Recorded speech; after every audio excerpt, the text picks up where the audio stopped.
Think like Ceilidh back at it again with another. Head with the shots. Let's do this. All right. Question one. Simple and easy. When did y'all meet? Where or when? When? Me and Kaylee met. As you can see, we are in public for Kaylee's birthday extravaganza. Fireworks, fireworks, fireworks. We are about to crash at a This is not chocolate flavored or chocolate related. I just want you to throw that out altogether because you're going to make yourself gag. Yeah! Think like Ceilidh back at it again.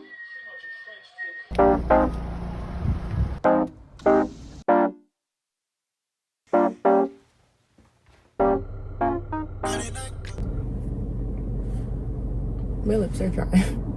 I am in my car again. I guess this is going to start being like my talk to the camera space because low-key there's nowhere else to do that right now. So as we can see from the title, we're getting personal today. This was going to be the day that I was going to be getting married. When I think about just how everything ended up going, I did come back home. I had moved out of state, so I came back home. I didn't talk about anything. I didn't tell anybody what was really going on. I just more so like dealt with it quietly. Just kind of did everything the way that made the most sense. For the fact that a lot of people had a lot of questions, a lot of concern, a lot of commentary, I figured why not go ahead and really talk about everything that was going on over the course of the 8 years that I was with my ex. It's a lot. This is a long set of stories. Since it's a lot, it probably makes sense to break it down just year by year. You know, get comfortable, grab a snack, grab something to drink. A long one. We met in 2016. We met online. I don't know how many people knew that. We talked about it, but we also didn't all the time. So we definitely met online. We met on OkCupid, which was a dating site. I used like the app, not the website. I also, when I first downloaded it, wasn't particularly looking for a relationship. I hadn't really dated at that point. I think I was 19. I hadn't really dated much. I didn't have a lot of boyfriends. I wasn't very comfortable just hanging out or going on dates or talking to guys. That was just not really comfortable, but I wanted it to be. I felt like I'm in college. I want to feel like I'm getting the full college experience. You hear all the stories, and I wanted my own stories. Downloaded it. We started talking. I liked him pretty much immediately. I very much really was like, this is doing it. Like, this is okay. We met up for our first date. We were supposed to hang out at a park, just sit and chat, get to know each other. We were gonna smoke. There was a miscommunication where I thought that he was bringing what we were gonna smoke. He thought I was bringing what we were gonna smoke. Once we actually met up and we were in front of each other, I think the first thing I said to him was like, oh, you're really tall. Once it became clear to him, I expected him to have it. He said that it must have fallen out of his bag somewhere. Like, he didn't say immediately that he thought it was gonna be me. He was like looking through his book bag for a minute and like looking really confused, and then he was like, oh man, it must have fallen out my bag or something. So it wasn't a big deal. We still hung out, we still sat and talked, we still like chatted, got to know each other, and I liked his personality. There's this theme that just comes up continuously throughout the whole relationship. Things that could be small miscommunications that could almost be like laughed at, not that deep, end up being kind of a big deal. Nothing happened there. We moved. We kept talking. He told me very upfront while we were still talking on the app before we exchanged phone numbers or social media or anything. He told me very upfront that he had a son. When we met, his son, as far as I knew, had pretty much just been born within that 2 weeks. Weirdly, it was not a red flag. It didn't seem like a bad thing. It was like, okay, crazy, you're a dad, that's cool. Like, you know, we talked about that. I was asking him questions about why he was on a dating app. If he is just now having a child, that's very early. Well, I guess early in what I would think of as the relationship that would get a child. Why is that the direction that you're going? Like, why are you on dating apps? He explained it as though he couldn't really get anywhere with his ex. It was to a point where, like, he wouldn't be able to come by, he wouldn't be able to go to doctor's appointments, he wouldn't be able to do certain stuff. He just felt like the relationship side of it is dead, but, you know, he's still gonna be a parent. And that was respectable enough. It made sense. It was like, okay, well, what can you do? You know, like, it's more so in my head, like, is it too soon? Is it too early for you to be ready to, like, talk to people? But at the same time, I also was not looking for a whole relationship. I was not looking super seriously into it at the time. It was more so like, that's a fun fact. There's no weight there. We started hanging out all the time, like almost every day. At the time, he did not live on campus. I did. He would be coming to my dorm, or we would ride around in his car. We would go to different places. It was like broke college student fun. Like, we would just be kind of going around to different food places or like walking around the area or whatever the case may be. We did start sleeping with each other like really early, almost immediately. That was like a continuous thing. Like, when we would see each other, that would happen like most of the time. The first birthday that I had in Georgia away from home while I was at school, it was shaping up to be a little bit stressful. At this point, he and I had probably known each other for a month. He called me on my birthday day. I remember I was feeling pretty homesick. I didn't feel the absolute best about being so far from everyone that I knew. I didn't have very many friends in Georgia, and the one like best friends that I do have that lives in Georgia, she also had her own set of responsibilities, and I didn't actually make any plans for my birthdays. I really did just kind of sit in my room and not do much. I did take, you know, your happy birthdays and your shout outs and all the cute stuff on social media, but it's not really the same as being at home with your family and like getting woken up or going to school with like everybody that you know and like it being a thing. He called me after it got dark out. Maybe it was like 7-8 o'clock-ish. He asked me what I was doing for my birthday. Like, he told me happy birthday, all the nice stuff. Then he asked me, you know, what are you doing? And I told him almost sarcastically, like, oh, I'm just gonna sit in my room and cry. And he didn't like that answer at all, but he was asking me a lot of questions about it. Like, you know, why am I feeling like that? What do I wish I could be doing? Like, what do I miss about home? And like, you know, I like to talk, as we can see. So I was getting into the conversation, going off on a whole entire set of tangents. At some point, he just said, oh, by the way, pack a bag and come downstairs. Yeah, okay. It was kind of a cute idea. Like, it was exciting, but I didn't think he was serious, and I didn't want to get excited enough to really like pack up a bag and walk downstairs and him not be there. It was like, oh, don't play like that. You know, like the back and forth. After a little bit, I ended up packing the bag, going down the stairs, and I told him, like, no, if I come down these stairs, you're not here. I'm legit blocking your number. When I got downstairs, like, I went out to his car, got inside. He flicked on the light, and there were 3 other friends in the back seat with him that started saying, like, happy birthday and singing happy birthday and all this cute stuff. I was definitely very surprised. I was very much confused also because I did not know these friends. These were his friends, but I have never met these people before. So it was like, thank you. Who are all of you? But it was like a very nice moment because it felt like he wanted to go out of his way to make sure that I enjoyed a day that should be, you know, enjoyable, should be pleasant. Birthdays are really big for me. That's like something that I take really seriously, enjoying that day. So it was really nice. It was like, okay, We ended up going over to one of his friends' houses that was in the car.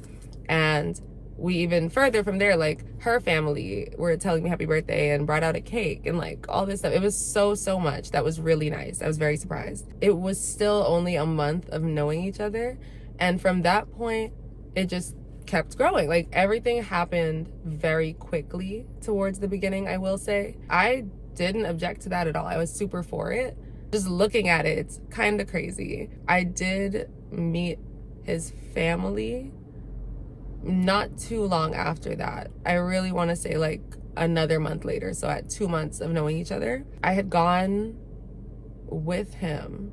He asked me if I wanted to come help him move his family out of one house and into another, because I guess they bought a new house. That sounded like, yeah, sure, why not? You know, I'm probably not going to be seriously asked to do heavy lifting or anything like that. It was more so just an excuse to see each other outside of, you know, I don't have any class and there's nothing else to go do.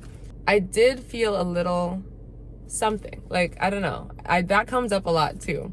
I felt a feeling, and I asked him, like, do you think that like your mom is gonna be there?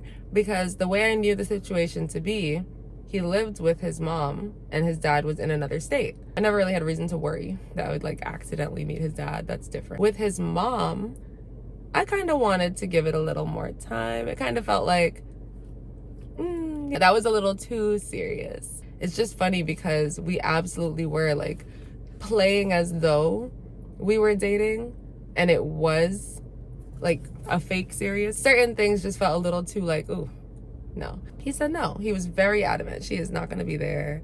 She had some sort of obligation that she was definitely going to be at. He took me over. I met his brother and his stepdad. We were just all talking, chatting. It was really comfortable. Like, I didn't talk much. I was definitely a little nervous, so I didn't want to over talk and just like overshare. I felt like it was comfortable, you know, everybody was really cool. And then at some point, his mom just walks in through the door. I was a little nervous because I feel like I asked on purpose. Like, I really did not want it to be a random situation like that. It's like, we're here now, so we move. I said hi. I like said hello, introduced myself, but I was sitting up on the couch with my feet tucked under me. And when I said hello, she was like, could you take your feet off my couch? And like, just kind of walked past me. Understood.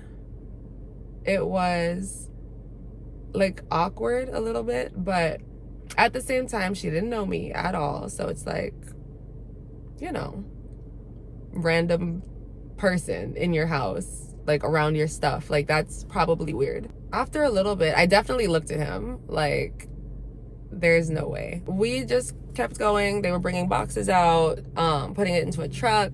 I did end up helping with something, but it was not anything heavy, nothing serious. And at some point, she called me to the side, and I walked over. And at this point in my life, I did not wear bras at all. It was almost like almost a protest, because I feel like it was more of the principle of it than the discomfort. They are uncomfortable. I personally feel like they're uncomfortable, but I also feel like there's just some shirts that call for wearing a bra, you know, like it just looks a little bit better if I am as opposed to if I'm not. But at that time, that was not a thing at all. It's like, on principle, I don't wear bras. Like, that's not a thing. She had called me over just to let me know, like, she was like, I would really appreciate it if when you're in my house and around my husband and my sons, if you would cover up. I was like, okay, I don't have a sweater. I have a sweater in the car. I just don't have a sweater like right now. She just kind of was like, okay, well, you know, for the future. And we left it at that.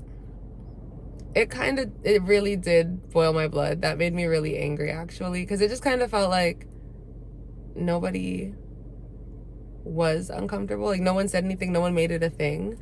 And that was almost the point for me. Like, a lot of the time, it's not vulgar. It's not, I don't have cleavage, you know, I am not built a certain way. So it's like, it's not like it's showing off or anything.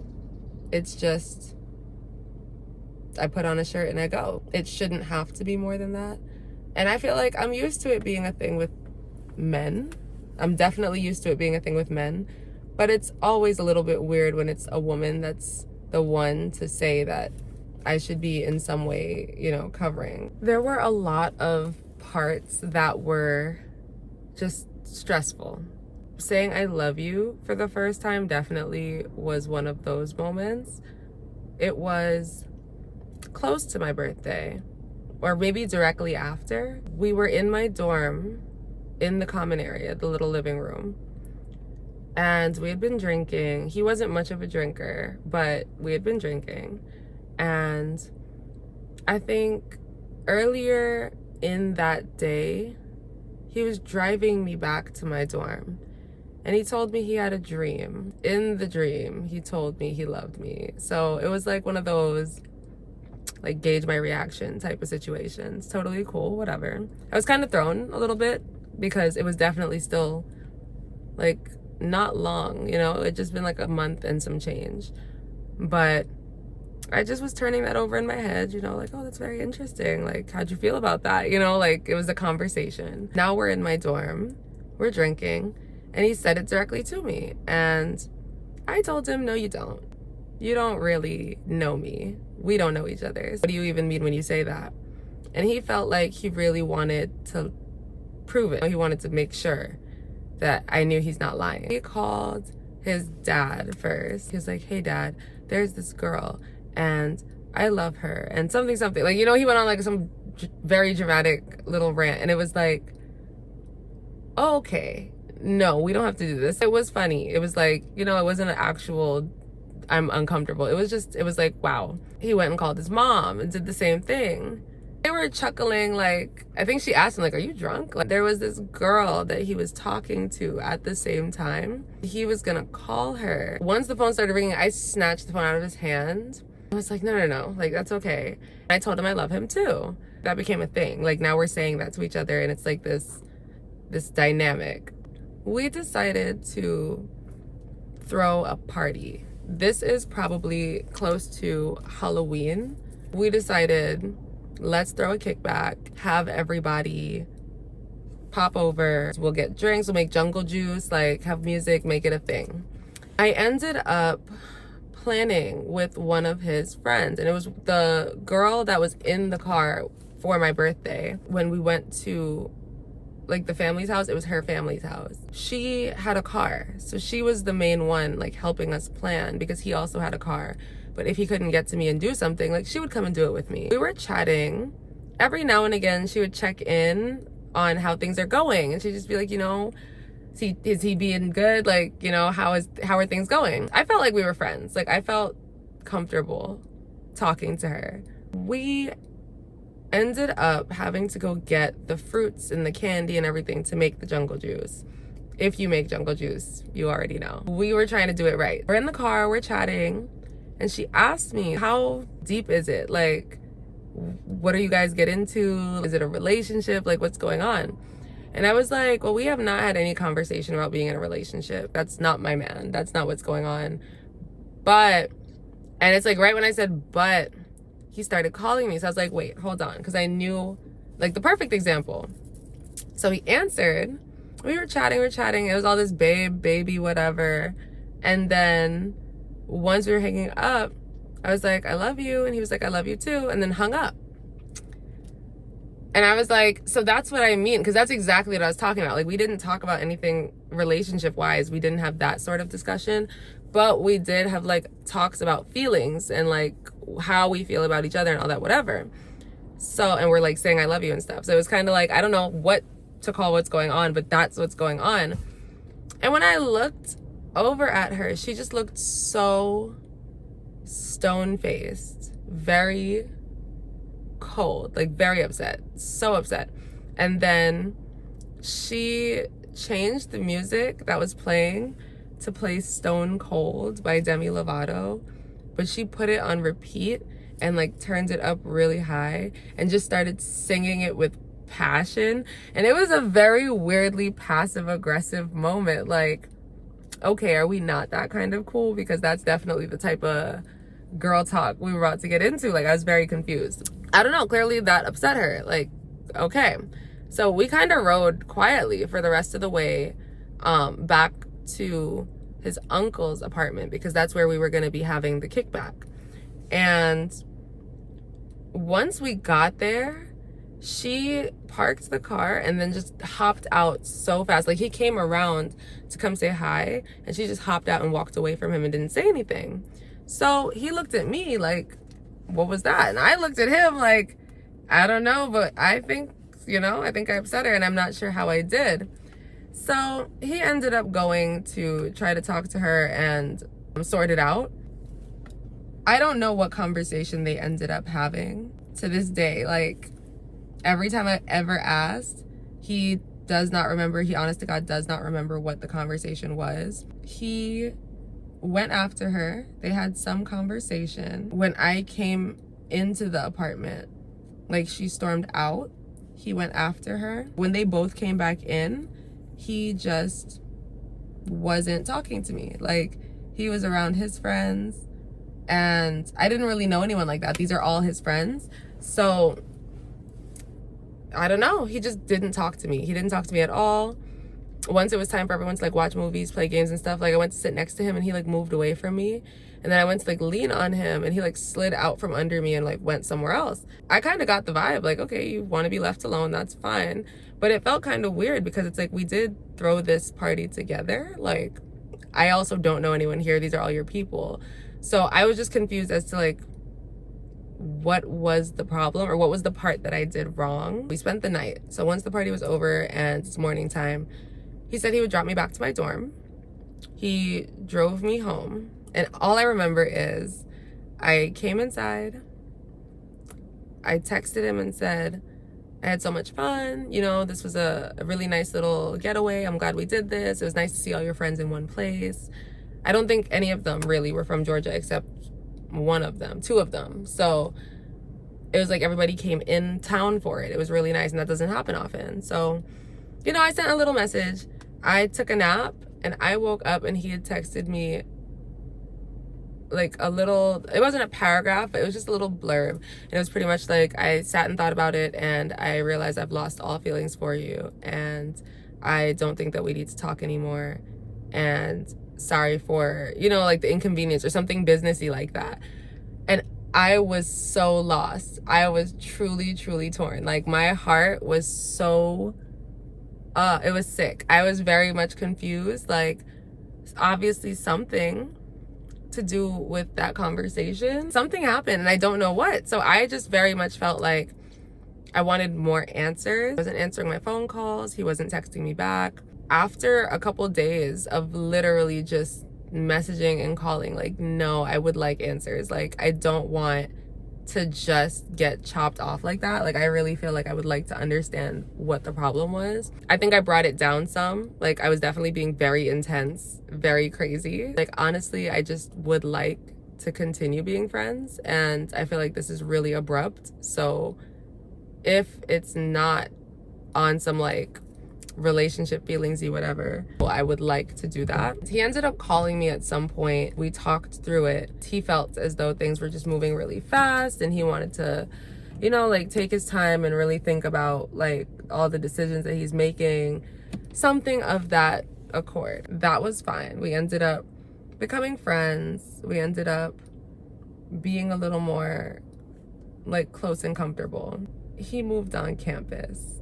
We're gonna say this is getting into 2017. This is that bridge between 2016 and 2017 now.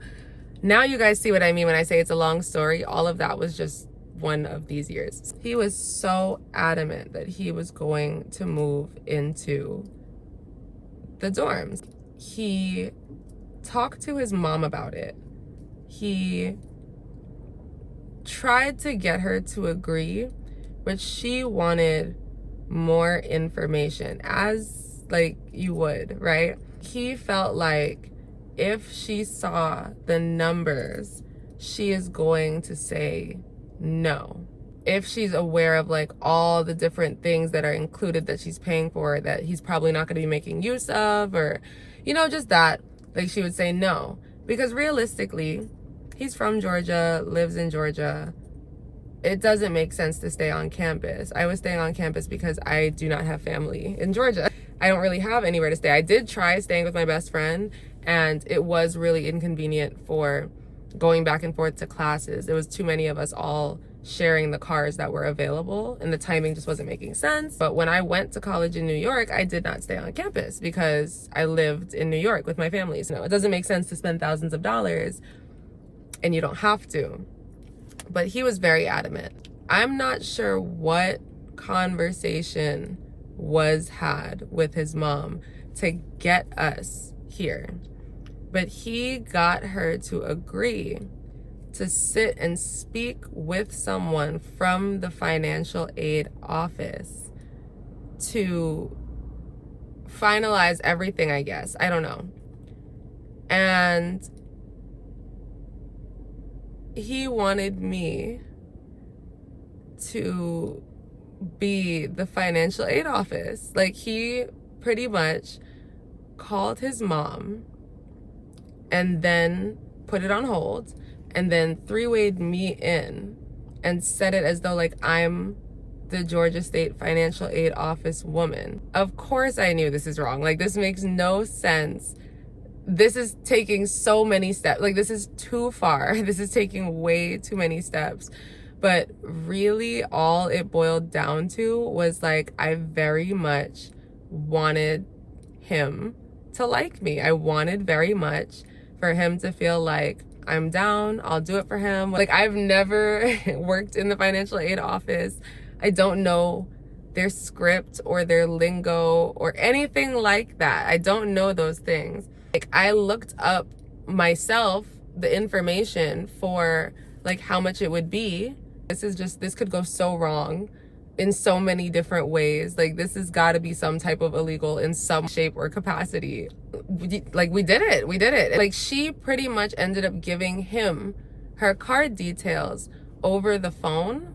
So then he paid for it. She saw the charge in real time, a real financial aid office transaction. That moment really should have been a point where I stopped and thought about it. Like, he's so comfortable just like maneuvering the situation to get whatever he wants. And I feel like it was just like weakness, like literal weakness, where it's like, I don't feel comfortable like pushing back.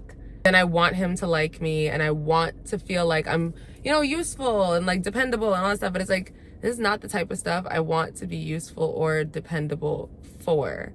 He ended up moving on campus, and he moved 3 floors down from me in the same building. I was working at a place called the Atlanta Candy Bar at the time. It does not exist anymore, unfortunately. It was such a cool spot to work. It was like alcohol-infused candy, sweets, and ice cream, like milkshakes, all types of stuff. It was really, really nice. We had cookie shots.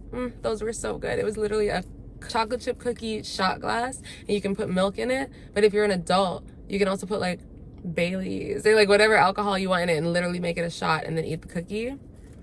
It was such a nice, fun place to be working as a 20-year-old, 21-year-old. Like, I was 20, I think. Super, super cute. He would come, like walk me home from work, because I would get off at like 2 a.m. sometimes, or he would like come help clean up.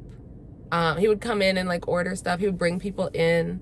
So it was like a nice little vibe. I didn't work far from where I lived at all. It was like a 5-minute walk down the block to get to the actual, it was like a lounge almost, like not really a restaurant, but that was a nice little time period where things were good. You know, we were living pretty much off my tips, and it felt like whenever one of us had a job, the other person didn't. That kind of continued, which is really crazy. We were living, you know, off like tiny stuff, getting like little ramens from the little corner store, or like saving up to get a sandwich or Chinese food or something. But it was like really, really chill, studying together, like going to classes, very much college dating vibes, but we were not dating. And that was really important. Like, time it would start to get close to insinuating that that was what was going on, it would end up being a thing. It was just a really like no boundaries friendship almost, because we still were absolutely like kissing each other and sleeping with each other, but like we were not. And it's not even we, like he was not claiming me publicly, and I was not dumb enough to like push it, possibly start that problem again. So that was kind of a big factor in a lot of things. I just feel like I experienced him deciding like, no, I'm wiping my hands of this. And I hated that feeling. So I very much was going to make sure that did not happen again. Like if it's friendship, that's cool, but we're not dropping me like hot potatoes. That's crazy. After the end of that semester, I think I knew him at that school for 2 semesters. Once I went home, it just was too expensive to go back again, because even though I was out of state and I had a scholarship, like I was paying out of pocket. Ended up staying in New York, and I went to a different school after that point. Once I left, a part of me was a little bit sad, but because I'm the person that's moving, I feel like there was a lot happening to keep me distracted. So I wasn't particularly, sad and sulking and depressed. I did miss him, and I felt like, that's crazy, I guess that's not going to be a thing. I was accepting that, and I didn't really think it was going to hit him in any way. If anything, I thought it was going to be a little bit better for him, because then he doesn't have to necessarily be concerned with like my reaction to things, how I'm going to feel. Like I'm not physically there anymore. So you can just kind of do whatever you want to. After some time, he did start messaging me saying that he felt like, there's just an empty space in his room. I used to be in his room all the time. And then I got into an argument with my roommates, and it was really bad to where we got the RA involved, and it was just a whole entire thing. And I was complaining to him about it, and he was like, why don't you just move into my dorm?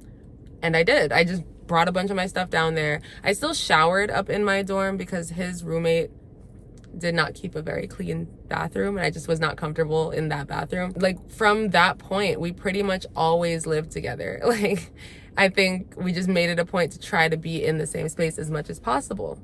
We started talking every day. He would say that he missed me a lot, that he felt like there was an empty space in his room, that he couldn't stop thinking about it. It was just not the same, and he couldn't focus. In talking every day, I was working when I got back to New York that summer. I started working like one of my favorite jobs ever. He started talking about visiting. He was saying he really wants to come visit me. He feels like it would just, set everything straight. Like it would be like real closure, because when I left, we did initially think I was coming back for the fall, and then it became I'm not. So it wasn't really like we got to say bye properly. It wasn't closure. And he did have his best friend who lives here in New York. So it was like, oh, that would be really cool actually. Like you can stay by him or get a hotel or something. And, like it was just a really cool idea. As it started getting closer to then, instead of him staying at a hotel, the idea was that he could stay by me, because I really wanted him to. That sounded like a great idea. I just recently had other family come and start living with us. They moved in. He ended up actually coming to visit for the 4th of July. I was talking to somebody that I liked. I really liked him. Once my ex really said he was coming to visit, and it became real. Like he sent me the plane tickets, and it was like not just in the group chat anymore. This plan made it out the group chat. I was so excited. Like it just completely blew my mind. I don't think anybody had done something like that for me up until that point. So it was just like, this is so cool. Like you miss me so much. You're just gonna come visit from out of state. Like this is awesome. The other side of it was, it's like he had always wanted to visit New York. He was like born in New York and never really got to see or experience it. So it was like a big deal, like a bunch of things to check off the bucket list. So he comes, he visits, and I admittedly immediately dubbed the guy I was talking to. It kind of solidified that there were feelings once he visited, and it wasn't just like a strong friendship. We were definitely lovey-dovey the whole time, holding hands, taking pictures, like posting them. Like it was very much excessive. We still didn't start dating. It was just more so like enjoying having it out there. Like, okay, we like each other. This is a thing. We can move in this. Once we kind of got that vibe going, he started planning to move to New York. I remember the first thing I thought to myself was, what about your son? Now, in all of this, notice that, pretty much it was the same exact story every single time. So I really did believe what he was saying. He said that he was pretty much not allowed to see his son. He wasn't allowed to be there. He wasn't allowed to Like, he would try to show up and they would be somewhere else and have, like, not have said anything. He'll call and not get an answer. He'll text and not get an answer. Missing moments, you know, missing appointments, like not getting the opportunity to be there. He and his family would get presents and stuff for his son, and it would get to her and she would throw them out and he would not get them. So, like, this is what I was getting. I feel like I've sat with it and I just don't know how I feel on all of it altogether. But at the time, I very, very much believed him, and that felt heartbreaking, like really sad, really unfair. It was always just like a bitterness kind of thing. That didn't sound wrong, you know, that's like a typical storyline you hear. So I just felt like that was, you know, really unfortunate. He wanted to move to New York, not for me. That was always clear. It was not to move for me. He wanted to be able to make something of himself. Like, there's way more opportunities in New York and you make more money in New York. So if he can, it would be great to start a life here while his son is small and doesn't really know much of what's going on. Like, to him, his dad just lives in New York. And then when he's older and can visit, like, he'd have something to show for the time that he hadn't been able to be present. But that was just so important. Like, he hadn't been able. He ended up moving on my actual birthday day. And when he moved, we took the idea of him staying with me and ran with it. Like, he came with his stuff and we were just hoping that my parents would be good people, and they so were. So he ended up moving in with us. But, like, looking back at the scenario with hindsight, he did move without a real plan. I think I was really pushing, like, you can stay with us if, you know, like, nothing else. But I feel like it was too early on that we agreed, like, okay, yeah, that's what it's gonna be. I don't feel like there was a lot of effort put into staying somewhere. He did look into staying with his friend. That wasn't gonna be possible, which is totally okay, but it's like, it could have been okay to push that timeline back and, you know, disappoint me a little bit. Like, I think that was another thing where he really did not want to not measure up. He didn't want to disappoint anybody. So if something starts to not make sense anymore, he'll still go with it. Like, he'll sunk cost fallacy it all the way down. Like, push until you have no choice but to be honest about what's really going on. That did affect a lot of stuff. When he moved on my birthday, he asked me to be his girlfriend officially. So it was a very nice, magical moment. Everybody was so happy to meet him. Everybody in my family really liked him. Like, he, aside from the way he moved in, he's very respectful, very polite, very thoughtful, very clean. Definitely cleaned a lot, was very, you know, easy to live with. And it was a lot of us, so that type of stuff was really important. But he was, you know, like, visibly a good guy, a really good person. Just the way he talked about things, about people, his situations, like, not super judgmental at all. That was very, like, breath of fresh air for a lot of us. And I feel like that was what made things really easy, being in a house with, like, damn near 9 people at that point. So we talked a lot more at that point about things to do with his ex, because I felt like at the end of the day, you two have a child. So this is going to circle back, you know, like, you guys have to sort out how you're going to raise this child, how you're going to co-parent, but also, like, how you two are going to interact with each other, because you guys are kind of linked forever. Those conversations, it just always felt so hopeless from his perspective. He would always make it sound as though there's no real options, you know, like, it's so early. He didn't want to try anything legal because he felt like everything is already based on if she's happy or not. So he knew, like, doing it that way, sometimes he gets what he wants, and most of the time he does not. But it would make it like he's never gonna get what he wants.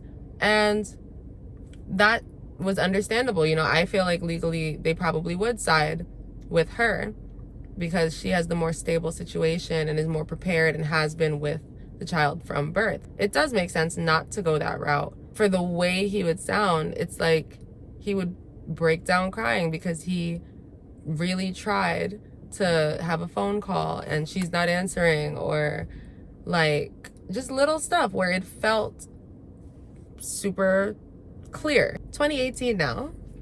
Been living in my parents' house for a couple months, like maybe 3-4 months or so. He ended up getting a job and it was pretty nice, actually. It was like one of those little like sit at a computer. It was like a temp job, I think, but it was super chill. Like sit at a computer, type, data entry, nothing crazy, and making much more than he would have been in Georgia. So it was like a nice moment where it's like, okay, we're doing good, flexing a little bit, having some fun, going to all the top 10 bucket list places and checking stuff off, and free things to do, cool things to do, time out New York, like all the stuff. We're just really getting into it. We also started getting a little deeper into the relationship. So we started having more fights, like more immature fights.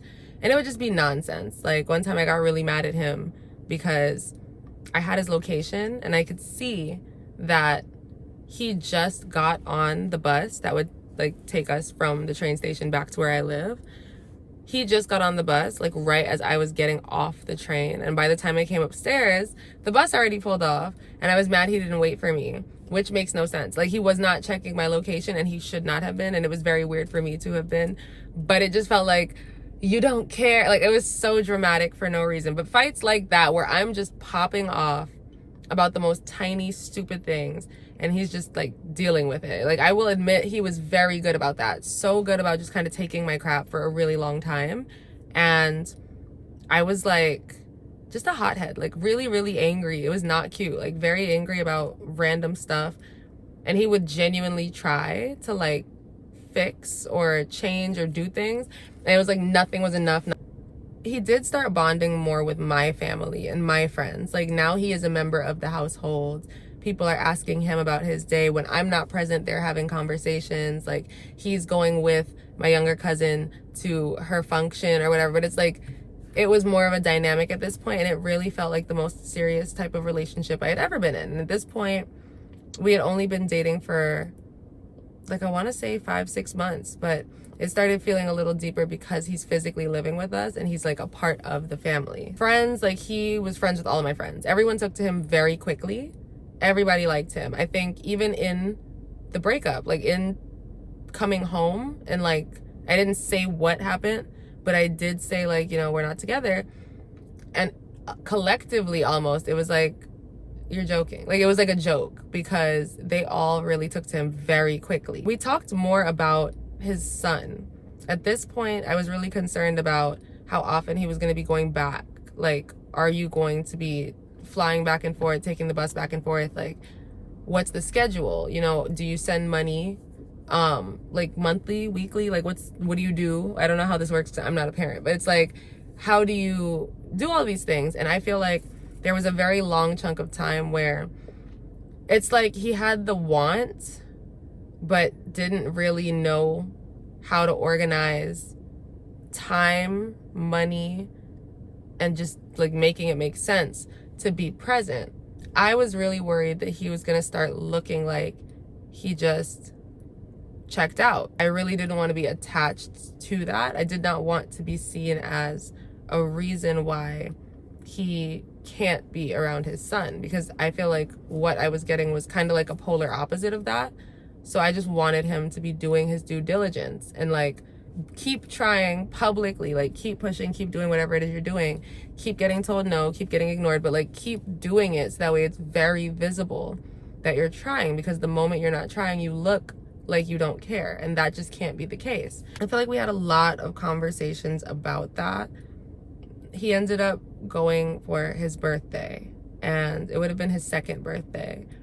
I had a personal rule where I just did not feel comfortable being present anywhere near his son until he and I had been together for 3 years. It felt like it doesn't make sense to have me like meet a child, especially so young, you know, like have him think of me as like a person like that he knows, and then at some point this happened. Like that would be kind of cruel. So I was very much like, give it 3 years. There was that trip where he went back. He got to do all the birthday stuff. He took pictures. He had a great time. And from coming back, it was very much like, okay, hit the ground running and just keep a schedule. You know, like, let's find a way to make it so that way you can do this regularly. There would just always be some form of reason why he could not, like, realistically make a schedule that felt real. He couldn't say, like, every 3 months I'll be able to do this, this, and that. And I can't put my finger on why really, but it did feel like it was just impossible. He still did have stories when he would come back, or if he would, like, do his FaceTime call or something, like, he would have stories of, like, little things where, you know, like, he'd be going somewhere and she would tell him, you know, like, oh, no, I'd rather you not, or, like, don't take him here, or don't do this, or whatever the case is. So I feel like whenever we would talk about these things, he would emphasize, like, what he couldn't do, what wasn't happening, and it seemed very petty at that point. I also felt like I was trying to both sides it a little bit. I did stick up for her, and it started problems every now and again.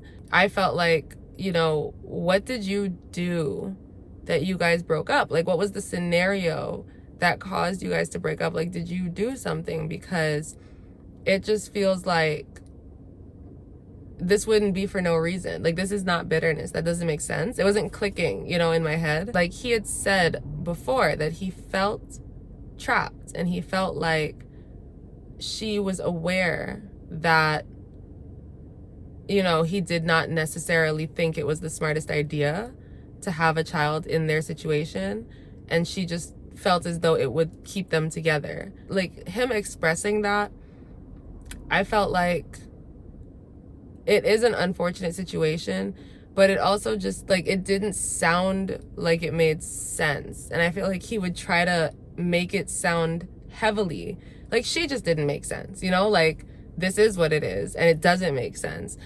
And I don't know, like, I don't know her, I don't know them, this is all new. So it was just kind of like, damn, that's crazy, you know, and move on. There's always a part that just felt like no one's like that. Like, no one's just like that. That doesn't really make sense. And that's very, like, convenient. He would talk about, like, how none of his family members liked her. And that was also another factor. Like, there was an issue with the family being able to see his son and, like, him take his son over there and just spend time with them.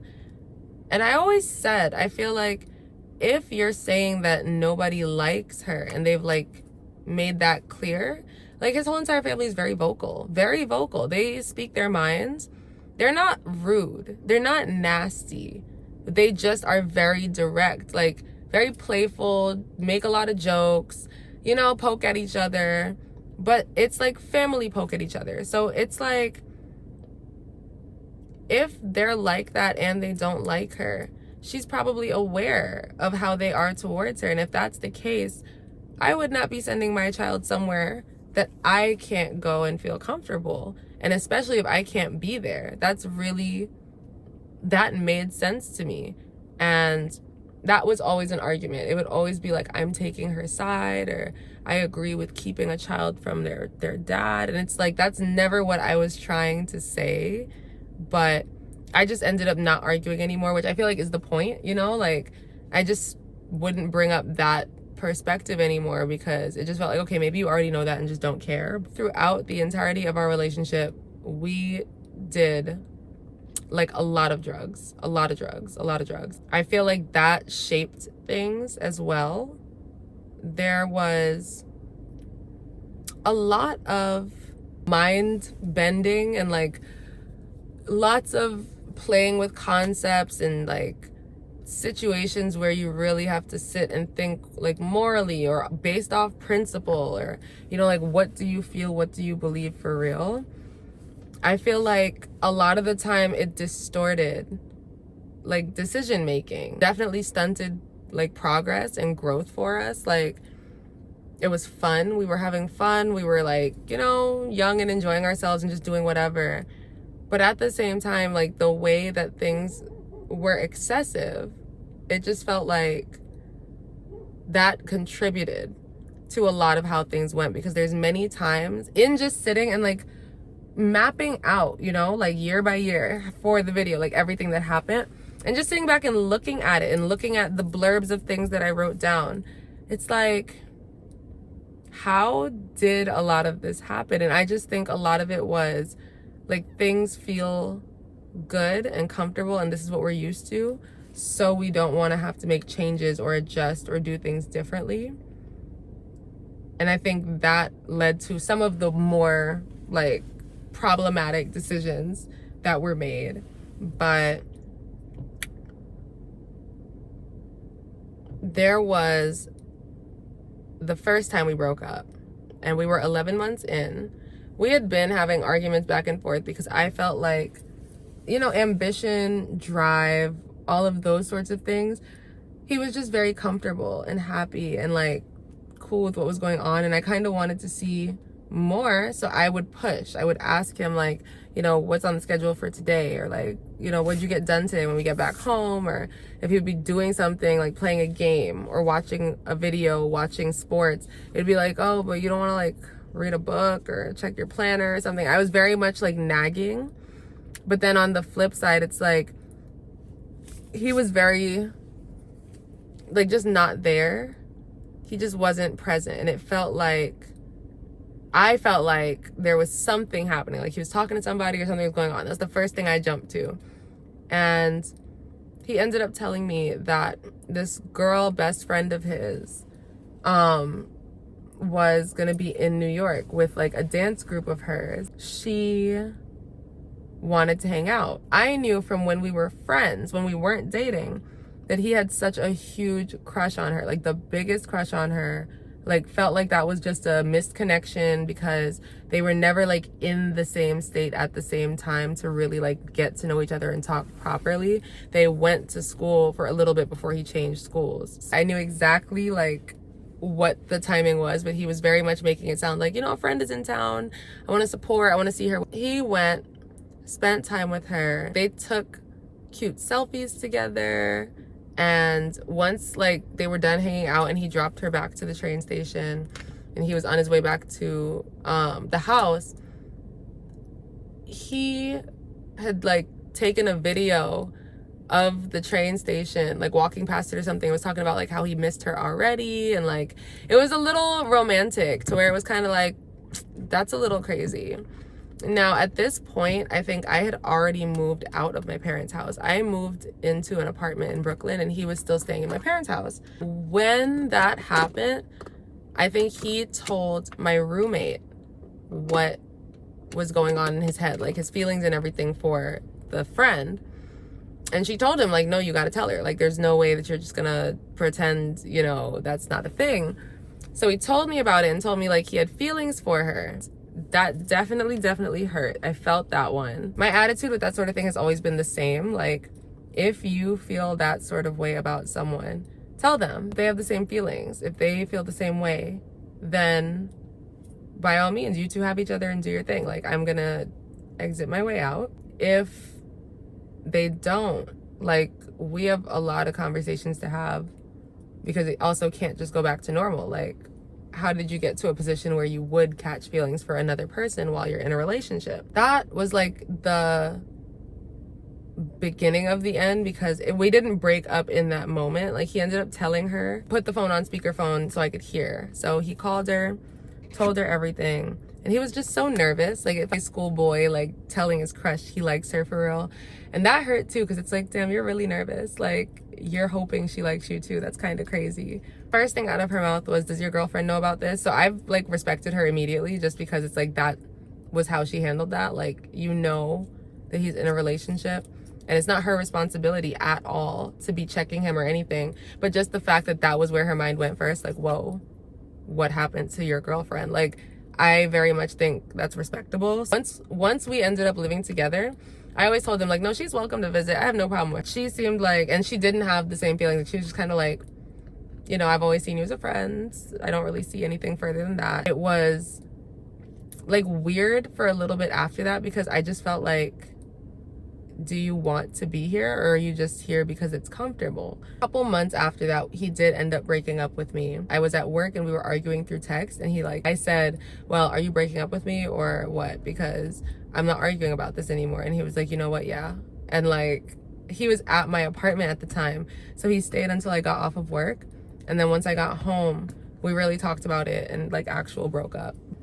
He really did not want to be with me anymore, and I feel like it made sense, very honestly, because the type of person I was at the time, I was like really selfish, very vindictive, very villain era. Like, it wasn't cute. I liked to talk about people. I was very judgmental. I always had an attitude. Like, it was just not somebody that anybody would want to be with. He couldn't focus on anything. Like, when I would talk about his ambition and his drive and stuff, he felt like he couldn't focus. And he was in my parents' house, but like was working on moving out and was just trying to figure out like how to kind of sever ties and everything. He did try to specify that he didn't want to break up and see other people. He just wanted to focus on him. I just didn't think that was true. I felt like he was going to end up meeting someone and moving on. So I wasn't taking it very well when it was going on. I was very much nervous about anything to do with like letting go and actually taking a real separation. I didn't have a choice, so we absolutely did break up. We got into it a couple times because there were some areas where he really did not want me overstepping boundaries, but I also felt like these aren't like boundaries for you to set. Like, you're in my parents' house. So there was one argument we had where he got really upset with me for coming home without telling him. Like, I came home for the weekend or something, but I didn't text him separately and say like, hey, I'm gonna be coming home, so that way he could like leave or do whatever. And I just felt like I didn't have to do that. Like, this is my parents' house. This is my house. Like, if I want to come home, I can come home. And if you're not comfortable, you can leave. That's fine. But like, I don't have to warn you or anything. It's a courtesy if I do. But I wasn't feeling courteous at all. I felt very much hurt over the fact that we were not together. Reasoning he was giving me just felt like, if you're trying to focus on yourself, what does that have to do with me? Like, I don't know. It just felt like a surface level reason to something that was deeper that he didn't want to talk about. There was a lot of time in this time period where like we still spoke to each other, but it wasn't long at all. Like, it was very much business only for a little bit. Like, if I needed something and I know it's with his stuff, or if I said I was gonna give him like a reference number for something, like stuff like that. But it was not conversation, how was your day, hee hee ha ha, for a while. At some point, we ended up talking a little further on like what the issue was, because I would come home and he would text me to like come from the room I was in to come sit with him, and we would sit and chat and like, you know, get emotional, get vulnerable, and then we would end up having sex. And then he wouldn't want me to sleep like in the bed with him afterwards. Like, he said he felt like that was too close and personal, and he didn't feel comfortable like crossing that boundary. But looking back at it, it's like, we should not have been having sex either then. Like, that's very much just not cool. Altogether, like, the time period was just not pleasant. It was really uncomfortable. I didn't really know how to operate. I felt very depressed, like very just lifeless, not interested in anything ever. I really wanted to feel like we could talk. Obviously, I wanted to be in a relationship, but I wanted to feel like we could talk, because aside from the relationship set of stuff, like, that was my friend. That was one of my best friends. I did want to be able to like run things by him, or like complain about my day, or like, you know, check in on what's going on with him and his people. Like, I very much felt like it was important to keep that flow going. So it was really hard to take not talking at all, not really dealing with each other. I started talking to somebody maybe like 6 months after we broke up.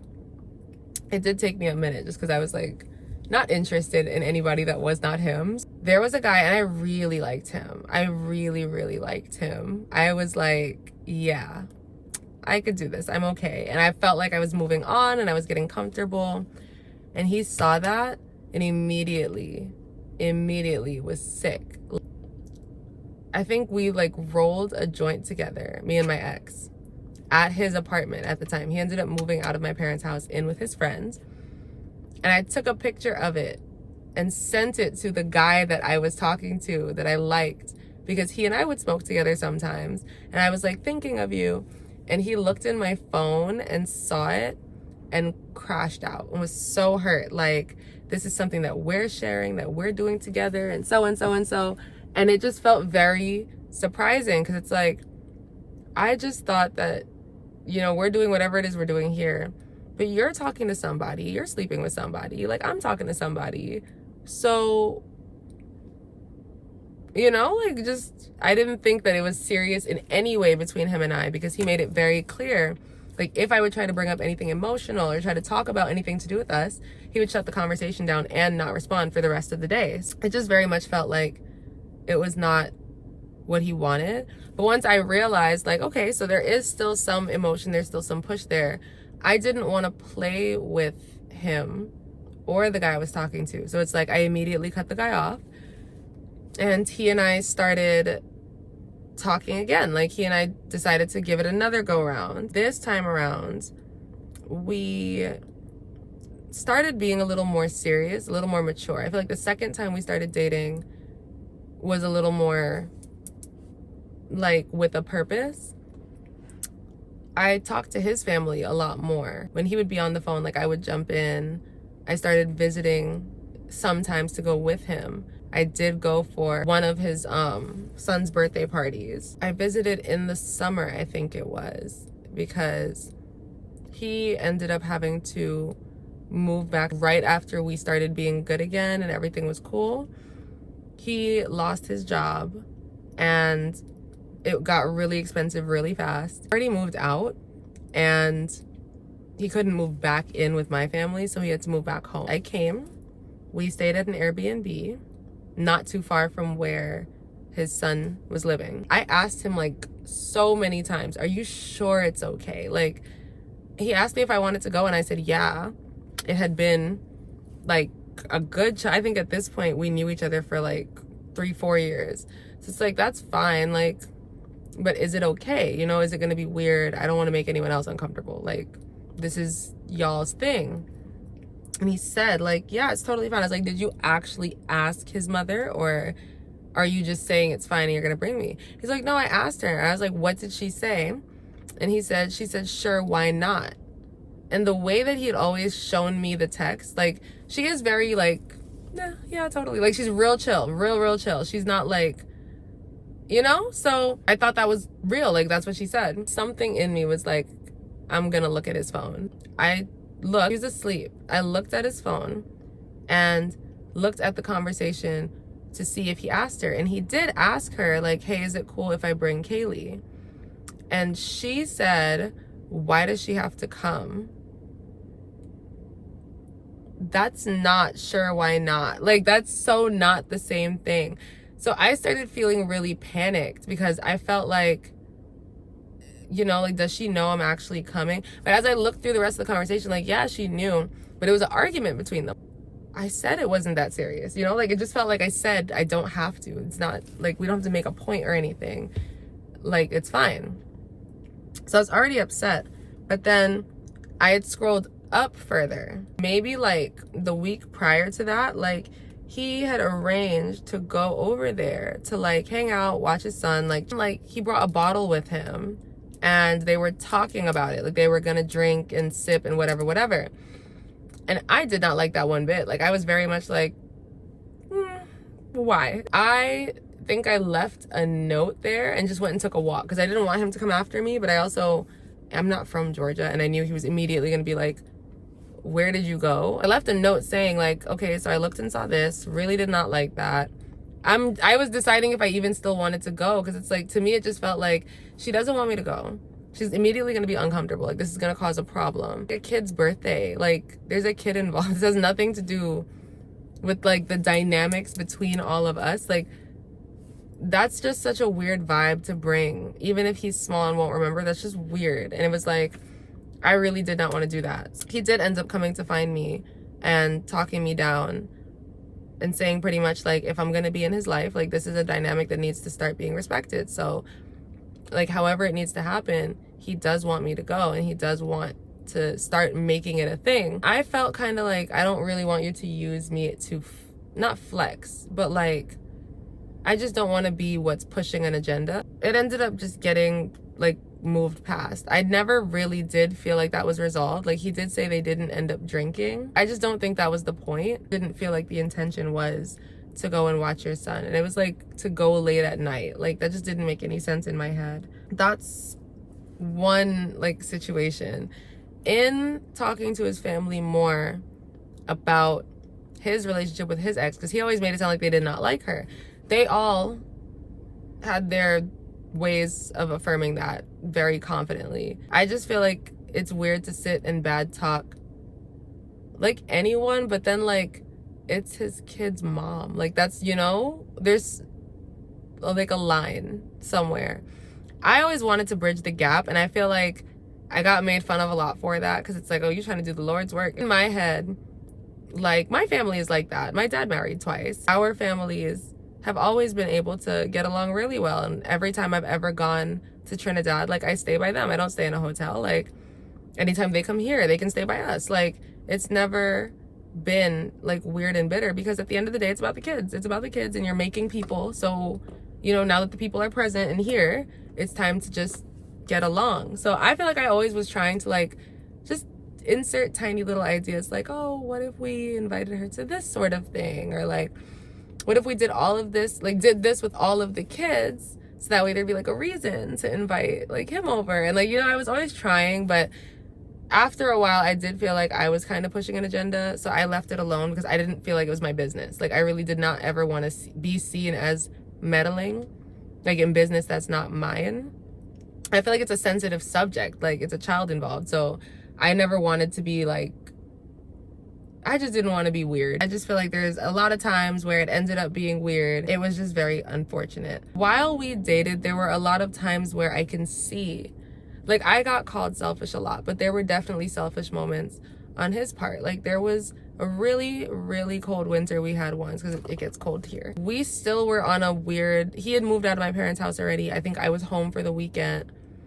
So I was kind of closer to him, because he had moved into Queens, a different area of Queens, and I lived in Queens. So he like Snapchatted, pretty much like booty calling me at like 2 in the morning, and it was -degree weather. Like, now I say this, right? My dumb ass put on a snowsuit. I was fully prepared to go do that hour-long ride out over to his house to provide ass in negative whatever degree weather. It was not -20, but it was -degree weather, negative single-digit weather. And it's just by the grace of God that my dad heard the swish, swish, swish, swish of my pants like walking back and forth through the house at like 2 in the morning. And he came out and was like, where are you going in this weather? And it's like, I didn't want to say. And he immediately knew. And he just looked at me. He was like, Kaylee, this is not safe.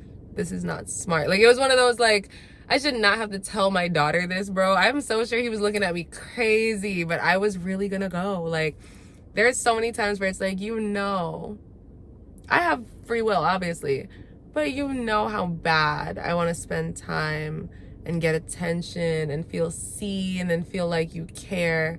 And it's like he would take those moments. I don't feel like that was always right. We did like start some of the couple stuff, the couple social media stuff, before this breakup. We had a Twitter. Honest to God, I think it's deleted. Don't try to look for it. But we used to have one of those cheesy couple Twitters where you post like pictures of yourself and then like a quote inside of it or whatever.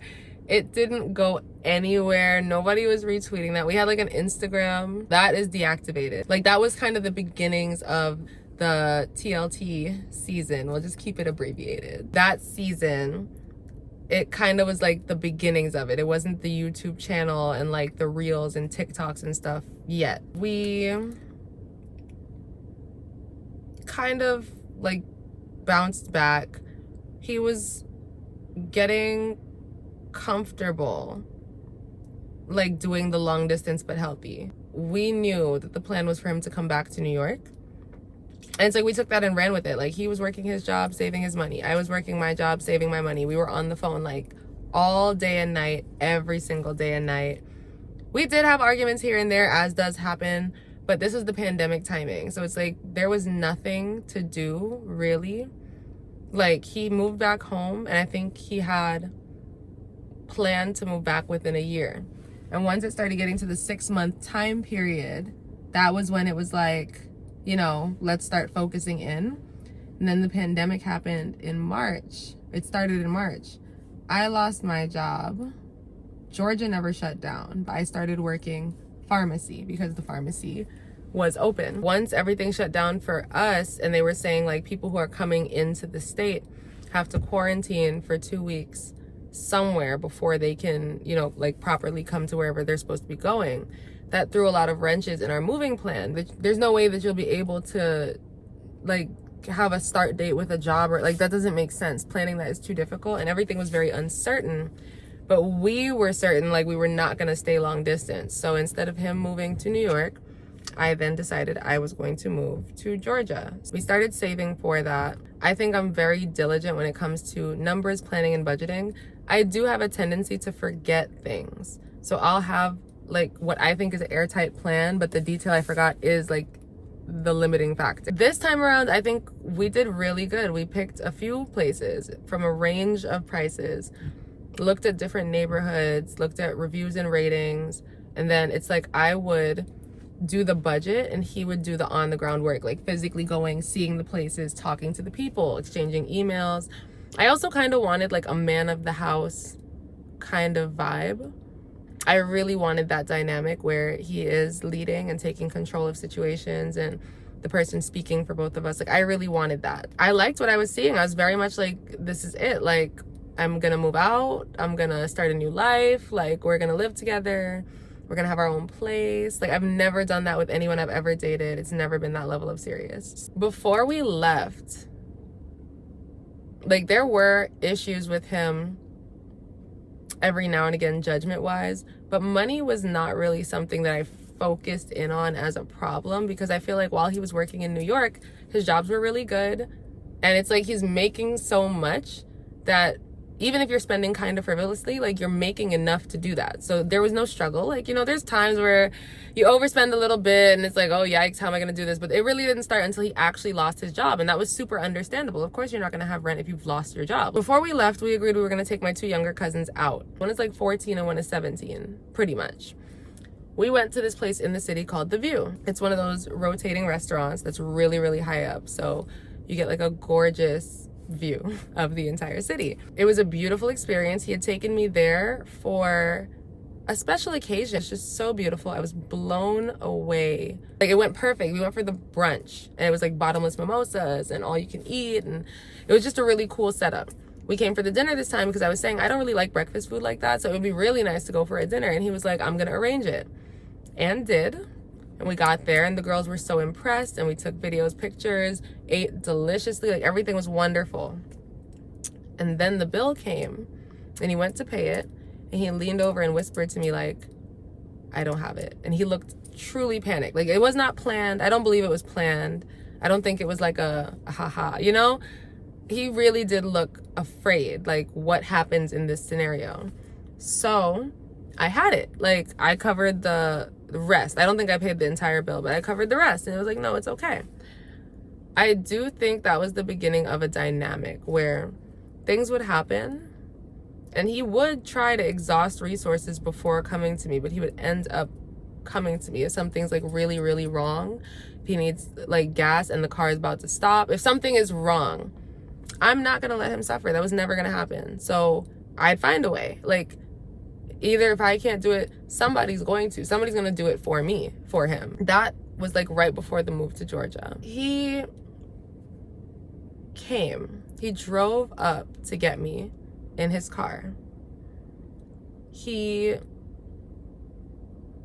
packed all my stuff into the car. There's that. I let my job in New York know. I was transferring down to Georgia at a location in Georgia. So I let them know my last day already happened. So I now do not have a job. And the place in Georgia had a start date for me. So they're expecting me. That start date is the day after I'm supposed to arrive in Georgia. So we're supposed to drive 16 hours, get there like midday, and then my start date is the next day. We do the drive. It was a beautiful send-off. Him picking me up from work, it was like reuniting for real. Like, it was like that hug felt like it lasted forever. Like, my two cousins were in the car with him, and I didn't even, like, I saw them, I did, but they weren't there because it's like I was so focused on, like, he's here. Like, it's real. It's real. He's really here. He got a car and got his stuff together to be able to do this. So it's like, oh my God, this is the beginning of something. I'm so excited.